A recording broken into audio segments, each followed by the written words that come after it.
Now, you had the opportunity to serve the founding father of the Republic, the legend, Lee Njiro, EGH. There was a way of stopping Kenyatta from going to Msambweni. Collapsing in a toilet, the whole president, with his pants down. It was such a shame. I was born as a British citizen. Where did you emerge from? Even the president is not aware. First of all,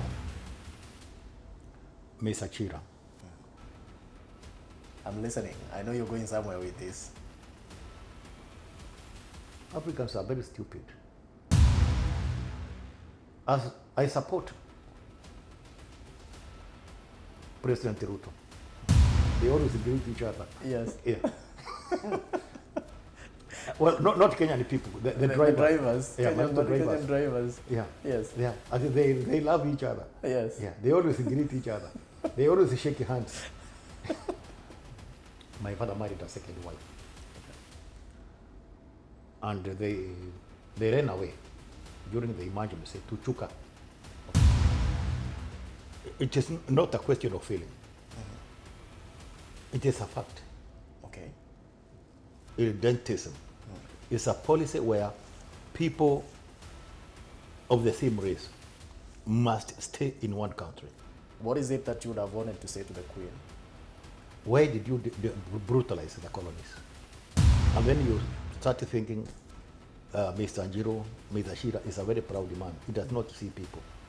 Kenya is a very good country. Kenya is a rich country. But the problem is corruption. Remove all your clothes in the morning. Put them aside. Don't leave your house unless you wear or hold something manufactured in Kenya. You do not give chicken food because you love chicken. You give them food because chicken are your food. So it is us, the people, Yes. who need to reorganize our It's attitudes. called moral rearmament. Say that again, please. Moral rearmament. I like it. Yes. Ladies and gentlemen from all over the world, my name is Tony Shira from The Tony Shira Show, and today I am sitting right in the middle of power. The most central person that has seen the lives of all the presidents the Republic of Kenya has had. Ladies and gentlemen, please help me welcome my guest today, the legend, Lee Njiro, EGH. How are you, sir? I'm very fine, Mr. Chira. Asante sana. Nice to meet you. Nice to meet you. The pleasure is all mine. I thank you. The first thing that I want to ask you, sir, what brings you to America?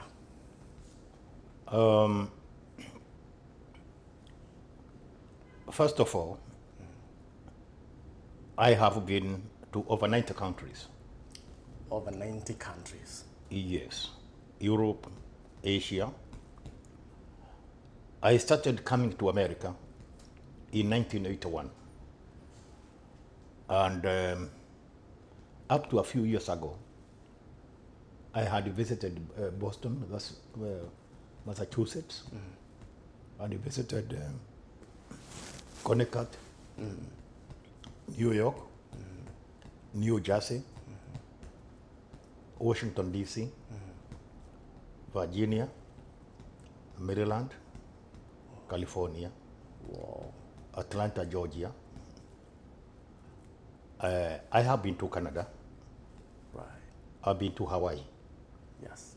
But I did not have a chance of coming to the West Coast. Fantastic. Now that I'm retired, I said, let me come and explore The West. the West. Fantastic. That's why I'm here. I think that is my best opportunity to welcome you to Washington State in Seattle. Thank you. Karibu sana. Asante. We are so honored to have you here. Thank you. Right. So you have traveled so much all over the world, and as you said, I mean that was when you were with the presidents. Yes. This time you're traveling by yourself. Yes. How different is that from back then? When you are the president, you see what the bureaucracy wants you to see. Okay. Those are called conducted tours. Okay. Things are brushed up. Okay. Things are spiced up so that you see the best of everything. Okay. Now that I'm alone, I will see what is not normally seen by those people who undertake conducted tours. Right. I can even see what is under the carpet. Correct. I can see villages. I can see the glitter of cities. I can see the dirt because I'm alone. Right. I will see what I want to see. But when you're the president, you see what the hosting government wants you to see.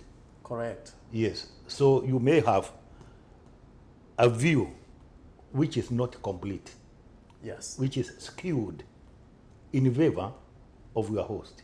Right. But now I will see the entire spectrum. Wow. I can relate with that. When you have a guest, you only take them where you want them to. You can be in even your go household. through the back door to borrow cups in order to cheat the guests that you have the basic artillery. Yes. Yes, when you have only plastic cups. Yes. Now, the first question that someone starts to think about, like myself, who is Lin Jiro? With due respect, like, where did you emerge from? I just know you're from Embu County. Can you probably tell us, like, where did you grow up? Where did you go to school? Yes, I was born in Embu in 1949. Right. I grew up as an ordinary rural boy, looking after cattle. And for your information, I did not grow up as a Kenyan. Okay. I was born as a British citizen. How is that, if you don't It's mind me because I was born in a country called Kenya Colony, a colony of the British. asking? Correct. By then, our ruler was King George VI. Okay. So we were called Kenya Colony. Okay. All the vehicles, if you wish, and the inscription, HMS, on His Majesty's service, Okay. because we were under His Majesty the King. Right. After 1952, when the King died, Queen Elizabeth took over as a monarch Right. and as the ruler of the Commonwealth. Right. So the vehicles, the inscription remained the same, OHMS, but this time on Her Majesty's service. Okay. We were singing the British national anthem, God Save the Queen. Before that, God Save the King. Okay. You see, we were British citizens. If you were a policeman, you could be posted even to Singapore, Okay. even to Malaysia. To any of the Commonwealth countries. Yes, because we were one Colonies. country. It's called the British Empire. Wow. So I have been in two countries. I've been British, but now I'm Kenyan. Wow. That is amazing. Your schooling, Yes, I went to Kangaroo High School. which reminds me, there's a gentleman called Anthony Kenyatta who saw a picture I posted of you, the one we took yesterday, and he said he's a kangaroo boy. I should say hello to you. Yes, thank you very much. Yes. I went to Kangaroo High School. Then later on, I went to Kenya Institute of Mass Communication. Okay. And later on, I had a chance of going for a study tour in Britain, Okay. in England, and Cardiff, Wales. Wow. Yes. In the process of studying and even going to KIMC, did you ever imagine you would end up working in the position that you did? In fact, if you read my book, joining the Presidential Press Unit, even I myself did not quite understand how it happened. Okay. It just happened, just like from the blues. Yeah, because I was going to ask you, like, how did they recruit you? I don't think I was recruited in the normal way. What happened, if you have time, I do. the late Jomo Kenyatta, the first president of the Republic of Kenya, had a few bosom friends. Okay. One of the friends was Joseph Broz Tito. by then the ruler of Yugoslavia. Okay. Okay? The second one was Haile Selassie. Ethiopia. The third one was Kamuzu Banda. Okay. Haile Selassie, Jomo Kenyatta and Kamuzu Banda had met in 1945 Okay. in Manchester. Okay. Yeah, it was called the Manchester Conference. It was to talk about the emancipation of African British colonies. So when Haile Selassie was killed around 1975 by a young Marxist called Mengistu Haile Mariam, Yes. Kenyatta got exceedingly worried. And Kenyatta and Haile Selassie had signed a defense pact that if anybody attacked Kenya, Ethiopia would join in to protect Kenya, and vice versa. Because Somalia was pursuing a policy which you call irredentism. Irredentism is a policy where people of the same race must stay in one country. Okay. You see, Somalia have got its people in Ethiopia, Ogaden region. Yes. There are 5 million Somalis in Ogaden, province of Ethiopia. Okay. Province of Ethiopia called Ogaden. Ogaden. Northeastern province, you know, they have got a large number of Somalis. Yes. So Somalia's policy of irredentism, they wanted to extend their borders in order to embrace. Okay. That's why they say the shifter movement yes, was moving that's why into the shifter parts of movement Kenya. began now. Okay. So now Kenya and Ethiopia had the same problem because they were victims of Somalia's expansionist policy. Okay. Okay? Right. So now that is why Kenyatta and Haile Selassie agreed to have a joint defense pact. Right. So when Mengistu killed Haile Selassie, Yeah. by 1977, Kenyatta was becoming extremely worried because he thought that policy might succeed. Right. Now, one of his press officers was called Francis Muigai Kamau Okay. in Kenyatta's, government. Right. This press officer was called Francis Muigai Kamau. So he wanted to send a person he trusted Right. to Addis Ababa to be the press attaché, In Addis Ababa. so that he could be informing Kenyatta directly Okay. of all the happenings, both overt and covert. Right. So now there was an opening. Okay. So Kenyatta telephoned the director of information, Eddie Mandimatu, Okay. and told him, because the Kenyan government was, Department of Information was the supplier of information officer to State House. Now, do you have a young man to replace Francis Muigai Kamau? I was then in Kakamega, Western Province, Provincial Information Office. Eddie Mandimatu told Kenyatta, yes, I've got a young, very good writer. Because when I was at KIMC, I was number 1. Oh, nice. Congratulations. I topped my class. Wow. I was even given an award during a party at Pan-Africa Hotel. Wow. Yes, and that streak continued. In 1985, I was the best writer. Yeah, Wow. in Kenya. I was given an award at Intercontinental Hotel because of my dispatches from Yugoslavia and Austria. That is after I joined Moi. Yes. So now, anyway, so I joined Kenyatta, 77. Right. And Kenyatta, we became friends, yeah? Yeah. I wrote for him until he died on 22nd August 1978. Right. And Moi came in. Now, you had the opportunity to serve the founding father of the Republic. Yes, and Jomo were- Kenyatta. And you 1.5 also- years, yes. Yeah, and you also got to oversee, or you were around, you must have known his family. You saw his son that was to become the 4th president of the republic. How do you compare the two Kenyattas as presidents? It is very difficult to compare because people's behavior is governed by the circumstances. Okay.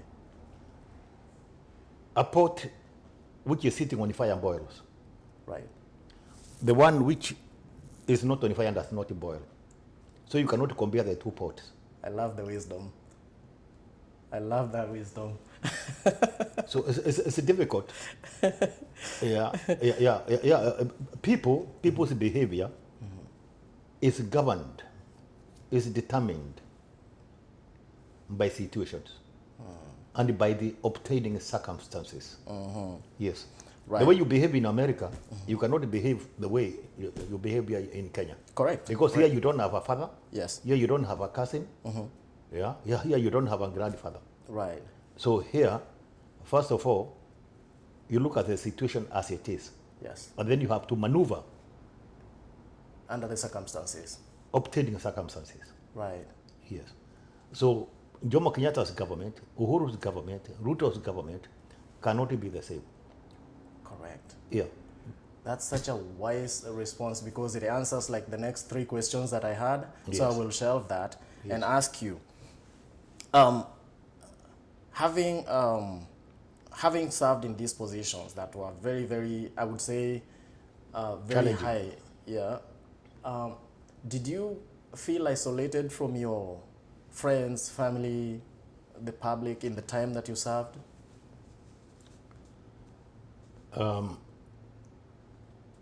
It is not a question of feeling. It is a fact. Okay. You see, when I was working, my office was in State House. Yes. When you are working in the State House, the rules governing State House do not belong to you. Right. The rules governing State House belong to the holder of the office, the president. Correct. And the president is not an individual. It is a government. It's the entire bureaucracy. Right. The State House is watched 24 hours by the intelligence service. Correct. There's a system which watches State House. Even the president is not aware that is being watched by the intelligence. Wow. So you cannot just come and you want to see me in the State House. Yes. If you come to the gate, you'll be told, do you have an appointment? And then you start thinking, Mr. Anjiro, Mr. Shira is a very proud man. He does not see people. That is not my house. Yes. Yeah. It is governed by the bureaucracy. Correct. It's governed by my intelligence, by the government machinery. So now when you are there now, people may think you are a proud man. Yes.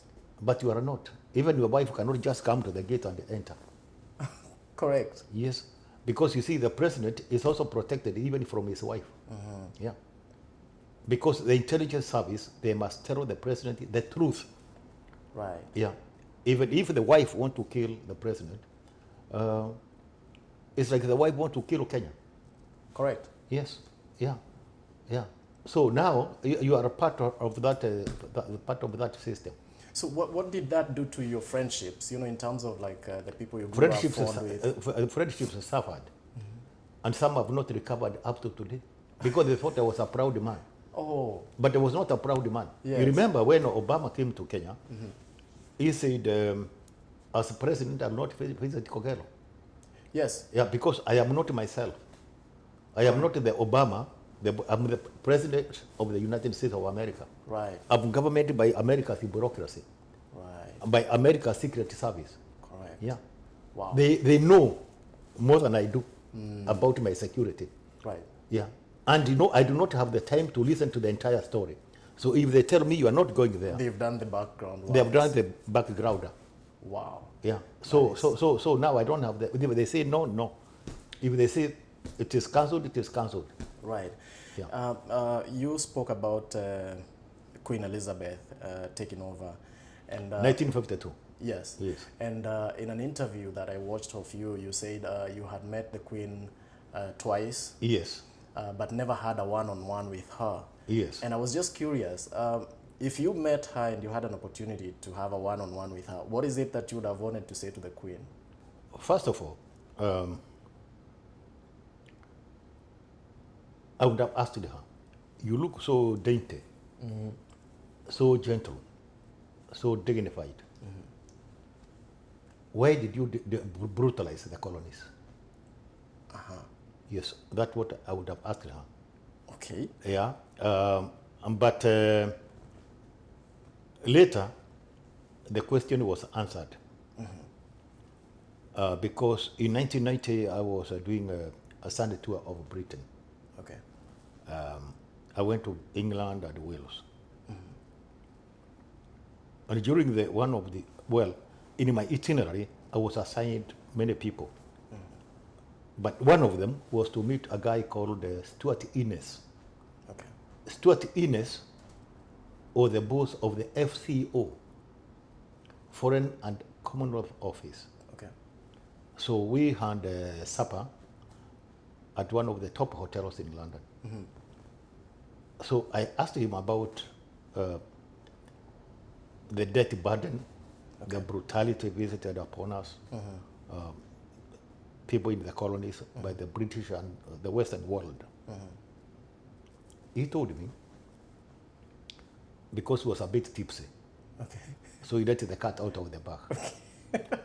He told me, if you have mercy on chicken, if you have mercy on food, generally, you will starve. Because it is biologically stupid to have mercy on food. Africans are our food. Oh my goodness. Yeah, so we cannot have mercy on you. That is And so... that is why we control both ends of the economic stick. We decide how much money your coffee should cost. Right. And we decide how much money our tractor should cost. So when we decide both sides of the stick, economic stick, it means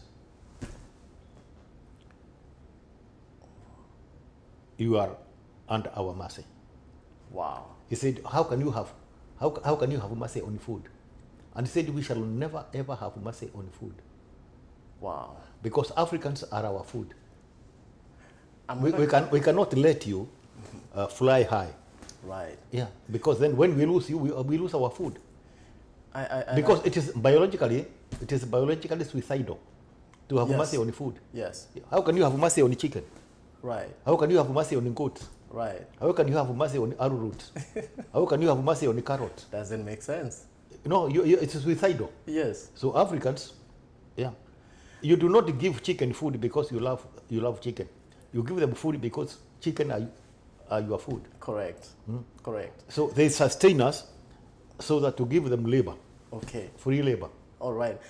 And I think that is quite provocative in terms of the conversation about Pan-Africanism, which I'm going to come back to, and also ask you a question about how you are in your retirement. But that is after this short break, ladies and gentlemen. This is Tony Shira Show. Let's take a short break. TCTV 1, USA.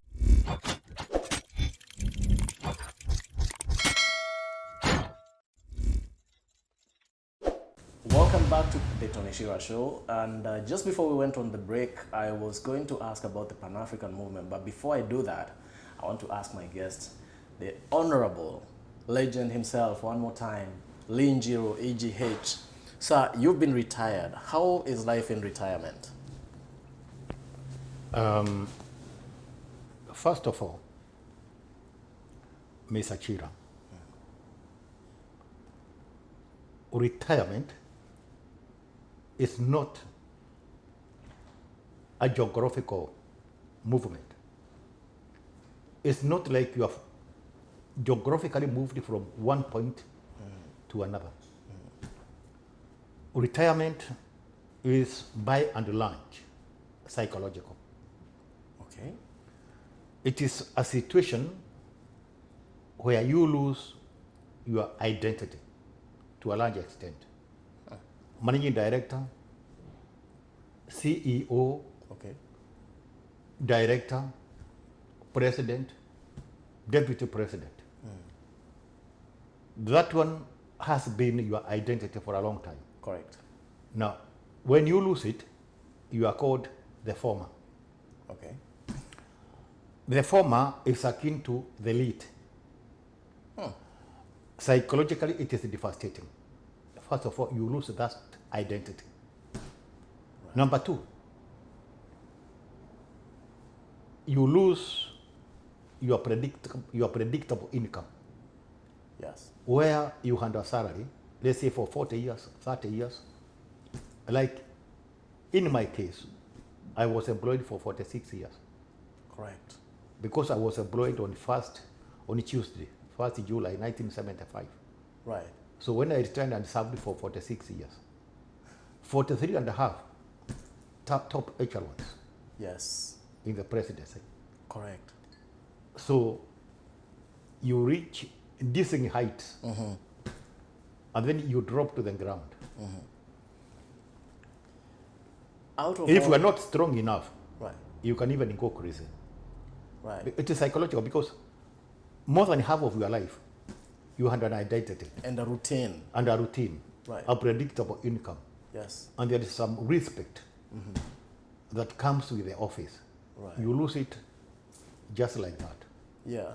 Unless you are a strong man, unless you are a strong-willed person, yes, you can even run mad. Correct. But God helped me. That I found my feet. Right. Yes, I'm stable. That is but many people good. don't make it. Many people go to alcoholism. Yes. Yeah, in order to mask, in order to run away from that new reality. From the reality. Correct. Yes, it is devastating. Many people just die within 3 years. That's true. Many people don't live beyond 3 years after retirement. Because they are not unable to adjust to the shock of the new rhythm that they have to build. Yes. Right. They are unable to adapt to the new reality. Right.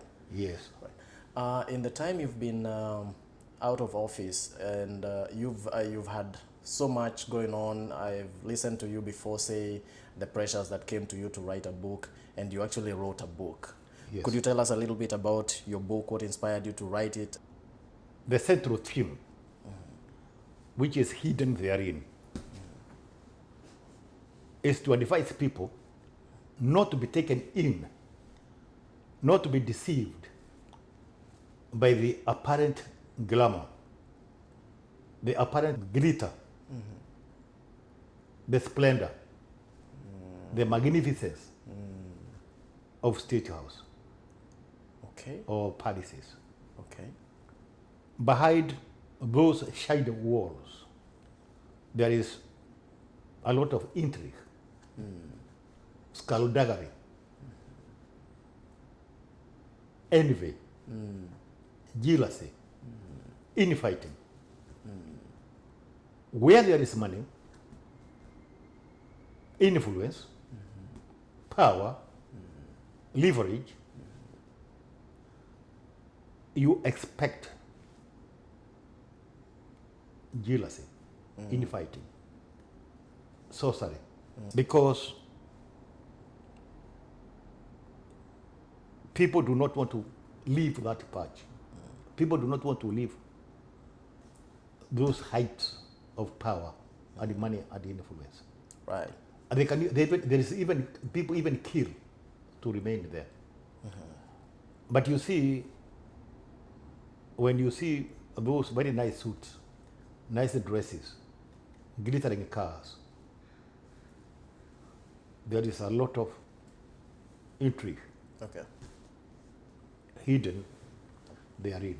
I was trying to demystify or to show the other side of the glitter and the magnificence. Yes. That people do not see. That the people do not see. So the question I want to ask you, and I know it's a lot of people also asking, did you struggle finding what to actually put in that book? Because it contains a lot of intrigues, as you said.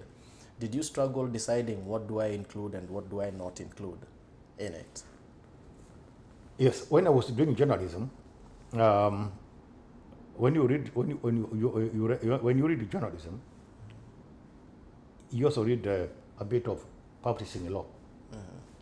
There's a libel. That is when you denigrate somebody's name, Right. in writing. A libel, L-I for literature, Yeah. and there's slander Correct. spoken.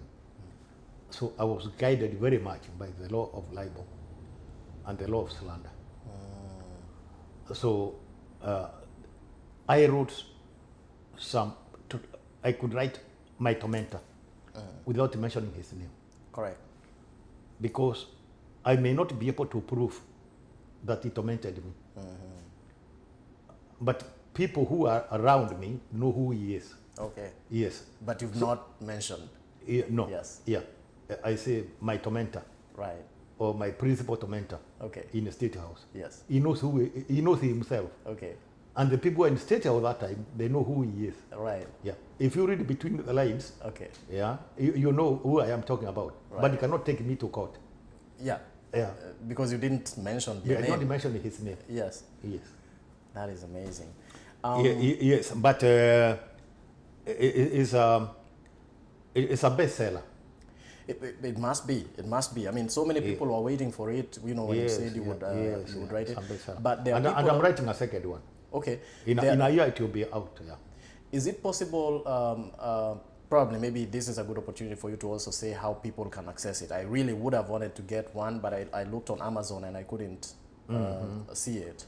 I'll ask my publishers. Okay. I'll tell them that this book is needed in America. Oh, it's needed everywhere. Yes. Trust you me, it's needed everywhere. Yes. It's in the league of the books of other writers who've written about presidents. Yes. And people are looking for that book. Yes. Is there something that you probably skipped in that maybe you can let out a little bit? I know maybe it's going to come out in the next book. Many things. I wanted them to mail, but now is the right time. Okay. Yeah, to write about them, because I'm encouraged that nobody challenged my book. Every book, but who read it, Right. there was one lady who tried to challenge my book. Okay. A daughter of the late provincial commissioner, Eliud Mahehu. Okay. Because I wrote that Mahehu, as the provincial commissioner in the Coast Province, 1978, Alexander Gitau was comptroller in Kenyatta's State House, allowed Kenyatta, sick as he was, to travel to go to Musambweni to go and collapse there. That is when he passed. Now, the lady wrote a full page donation, which was paid up, saying that if Kenyatta said he wanted to go to Musambweni, the father had no power to stop him. And then, during an interview with Jeff Koinange, I answered that lady. So I asked her, if Kenyatta said he wanted to jump into the Indian Ocean, would you have allowed him? Straightforward. Because there was a way of stopping Kenyatta from going to Musambweni. Right. Just tell him the ferry is broken down. Correct. Yeah. And then tell the Navy commander, Elion Dibiru, that also tell Kenyatta that the ferry is broken down. Yes. So that if the PC, the Comptroller of State House, and the Navy commander tell Kenyatta that the ferry is broken down, Right. and they were in control of those services, Right. it would not have gone to collapse. Right. Because it collapsed in a very, well, in a manner which was not dignified, you know. Right. Yeah, because collapsing in a toilet, the whole president, with his pants down, it was such a shame. And I wrote that Kenyatta looked sick and confused. I narrated that one. Okay. So this lady is saying, you wrote something denigrating about my father, that he around Kenyatta to go to Musambweni, how could he stop Kenyatta? I told her, lady, I'm writing from the ringside. I was Kenyatta's information officer. Yes. I was with him 24 hours. You were right there. Yes, where the my action job was to disseminate information around Mr. Jomo Kenyatta and Mr. Kenyatta himself. You are not there, so write your own book. Wow. Yeah, yeah. And I told her, if Kenyatta said, I want to jump into the Indian Ocean, you could not tell him, go ahead. Yeah, absolutely. Yeah. Absolutely. So, when I see you, I see the embodiment of loyalty. I see a value system, you know, encapsulated in a human form that is you. Because having served the first president and then served the next president for the longest time, 42 years, that's a long time.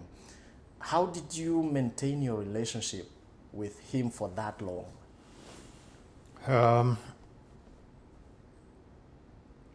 Look at the whole situation.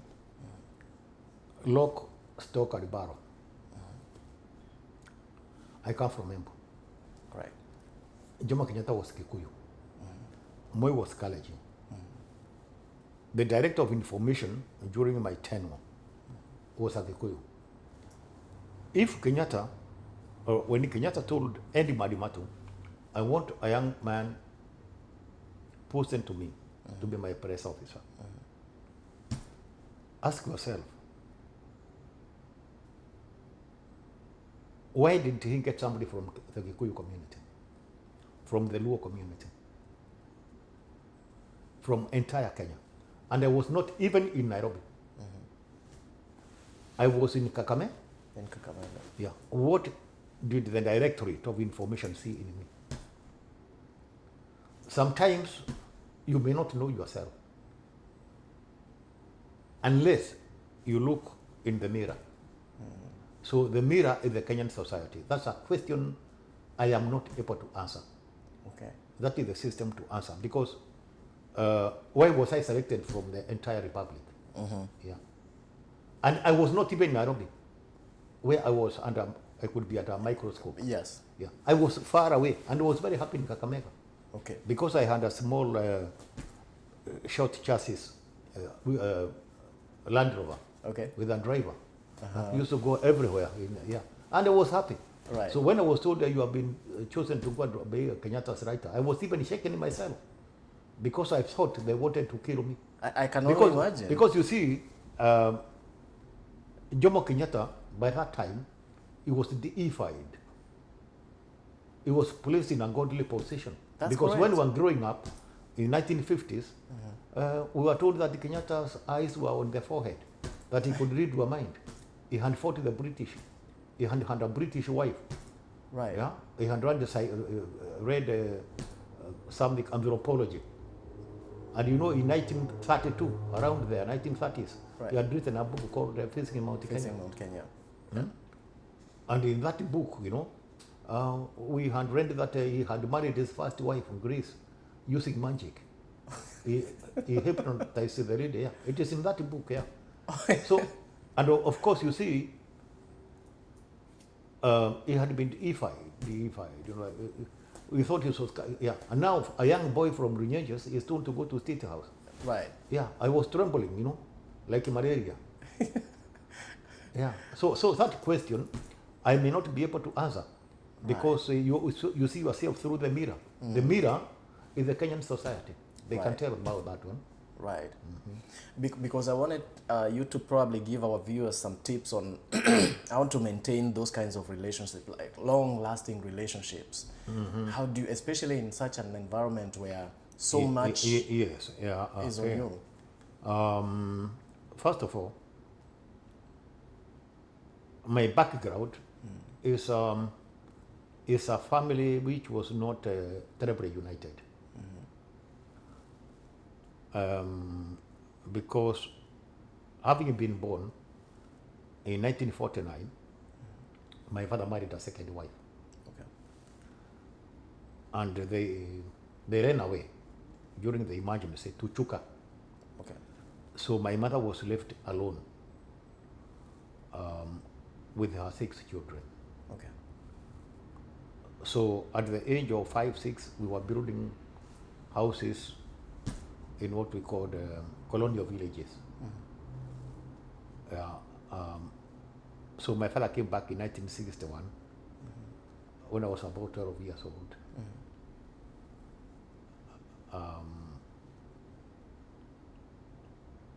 It was, well, we suffered, my mother and my other siblings, we suffered terrible deprivations during the emergency period. Hunger, disease, jiggers, worms, skin diseases, brutality from the colonial government. A situation where you simultaneously suffer about 10 afflictions. And some of those afflictions, if I narrate them to the World Health Organization, they will not agree. They say as a normal human being, you cannot survive. So by hindsight, to break out of this cycle, you have to do whatever it takes. Right. So you have to be loyal to your boss. Right. Because you look into the future. Correct. Because you feel you need to build an economic base. And you know that in order to have an economic base which is strong enough to sustain you currently and in the future, something must give. Something must give. And in Proverbs, what do they say? No pain, no gain. If you embrace that philosophy from the beginning, it will pay dividends. Correct. In the future. Correct. Wow. Now, you've been so close to the presidency.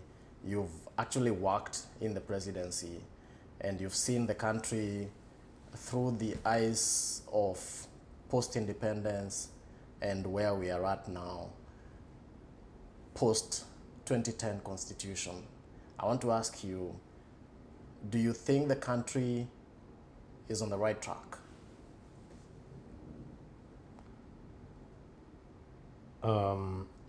People get what they deserve. Kenya is a democracy.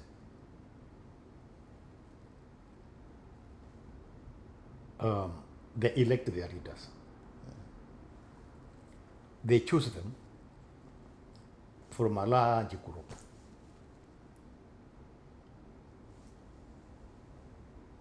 My voice as a person cannot change the course of history. Correct. But it does not mean that I do not have my opinion. Right. Kenya is a very good country. Kenya is a rich country. But the problem is corruption. Corruption. Corruption everywhere.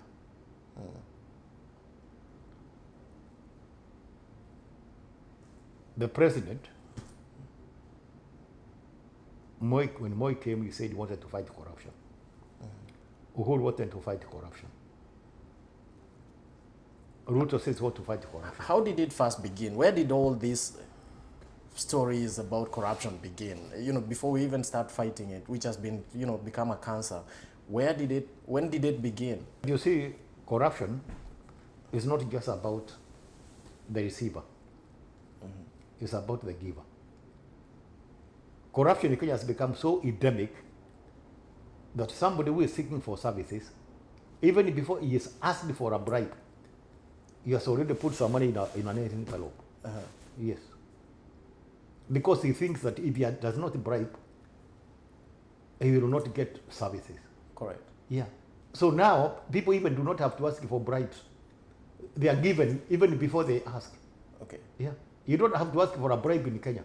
You are given before you ask. Yeah, before you ask. So it has become a way of life. So the problem is how to reverse it. Yeah. Yeah. You see, a matatu driver, even before he starts with the engine, he has already put aside some money for the policeman.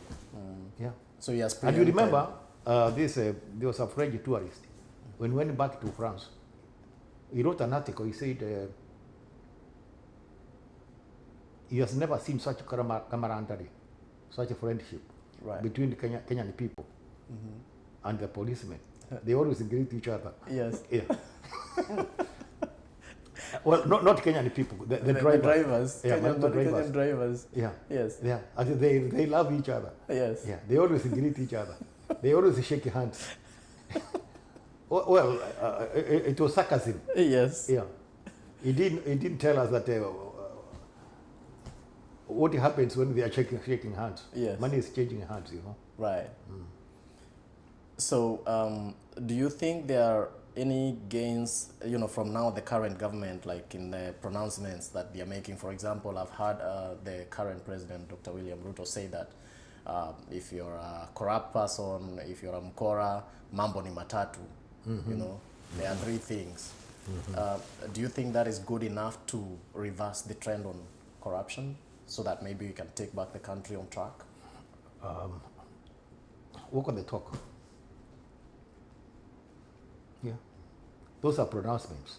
Okay. We want to see real action. Right. Walk the talk. Correct. Yeah. Because fighting corruption, that has been a mantra from independence. Yeah. But then it gets worse. Yeah. Walk the What talk. did Moi say?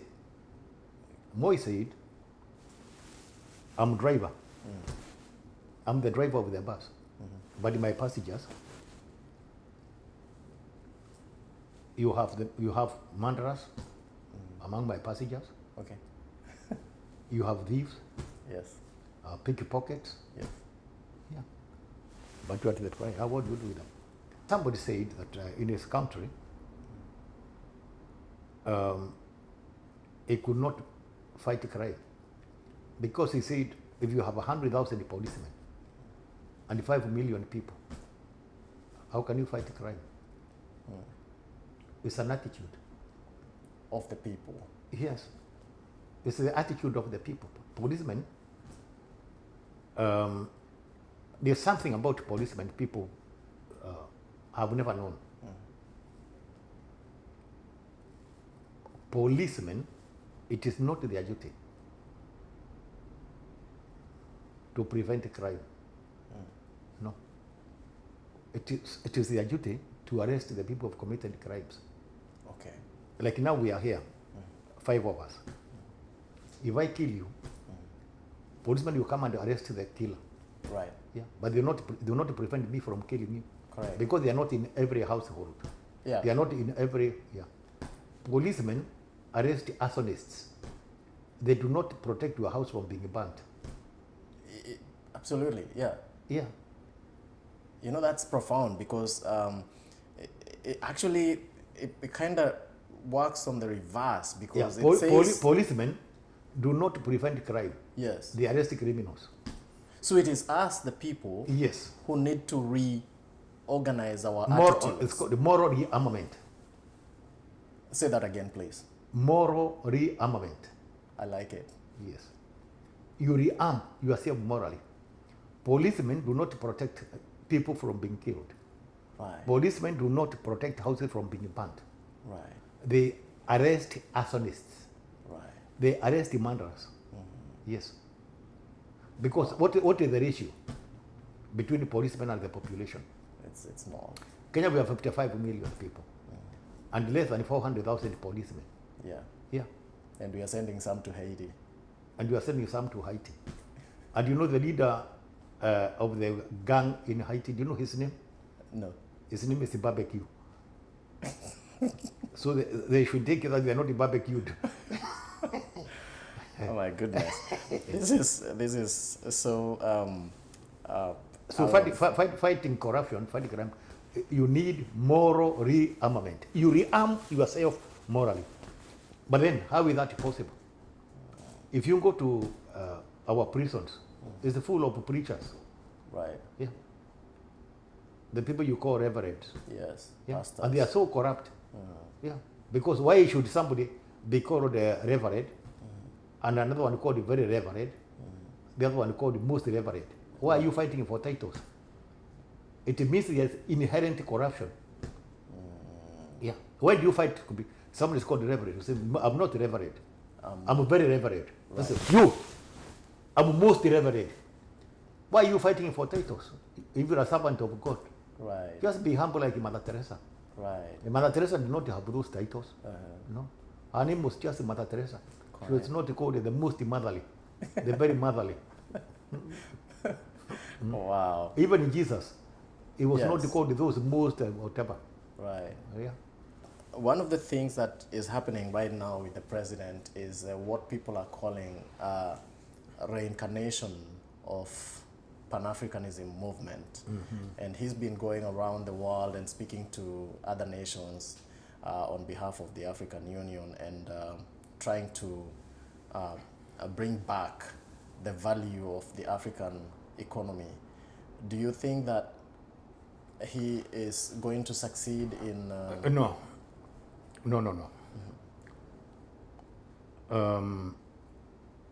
The late president of Ghana, Kwame Nkrumah, he was pursuing a line of Pan-Africanism, right, where Africans could have one country.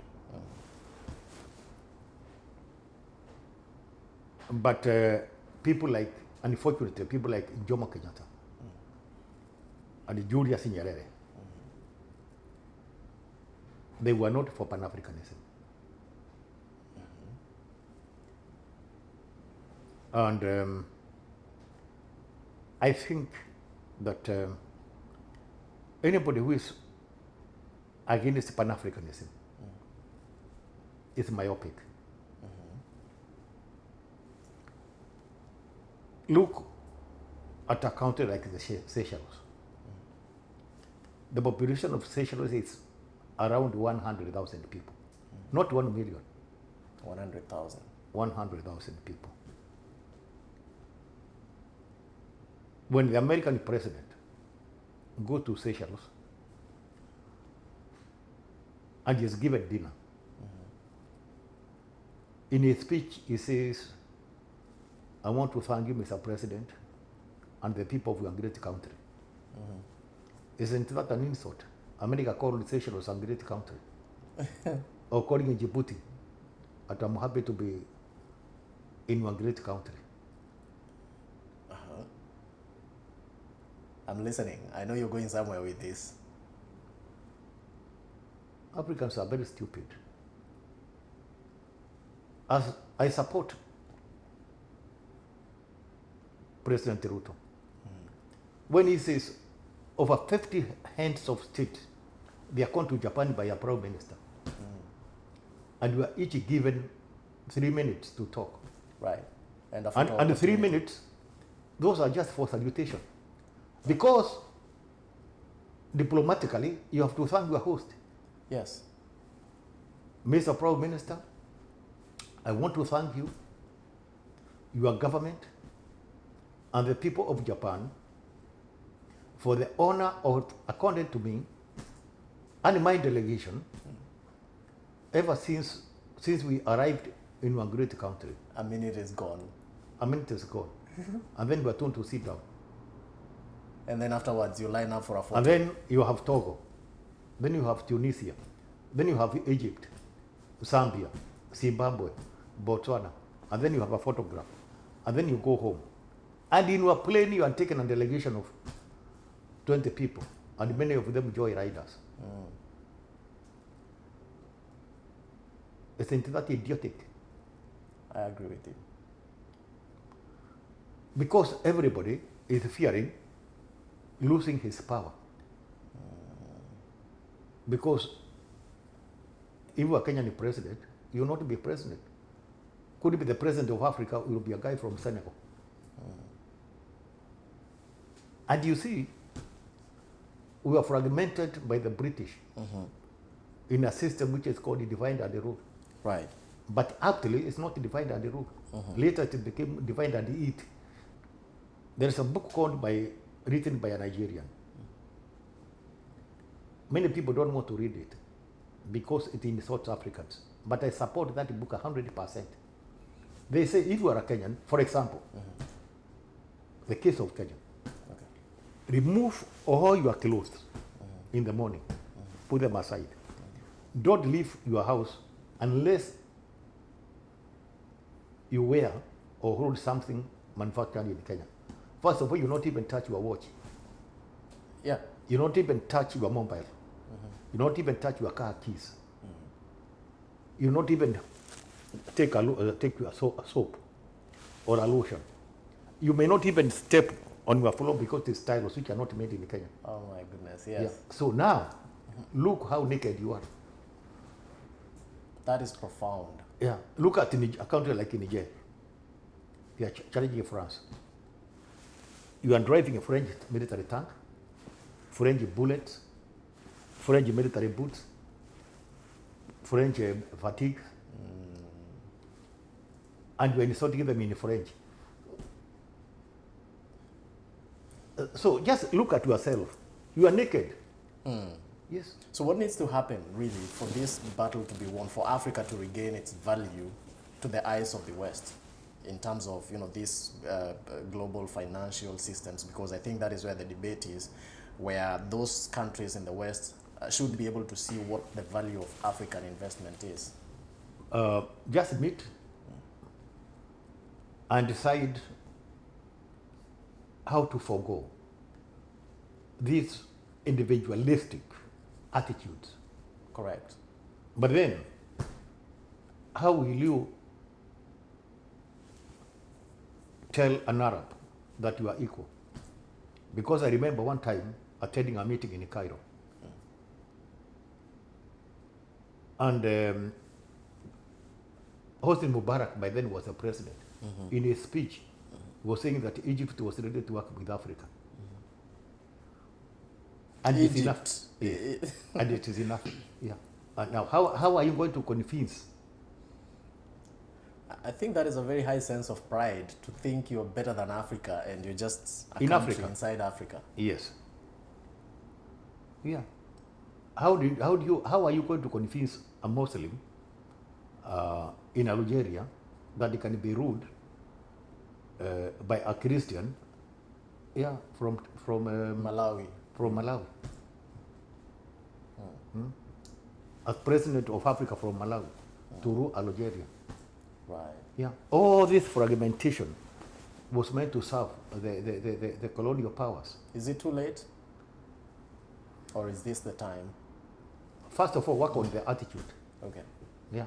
Right. Yeah. And the ego. Yeah. Right. Right. How can you convince a Nigerian that he's not going to be the president of Africa? And it's the largest country in the Yeah. continent. Yeah. How do you want to convince South Africa to have a guy from Chad or from Djibouti as the president of Africa? Yeah. And where will the capital be? It's not going to be easy. When they said divide and rule, it's also divide and eat, divide and suppress. Right. Right. It's not too late. But then first of all, you have to work on the individualistic attitudes and the ego, yeah, of the communities and the religions, yeah. Right.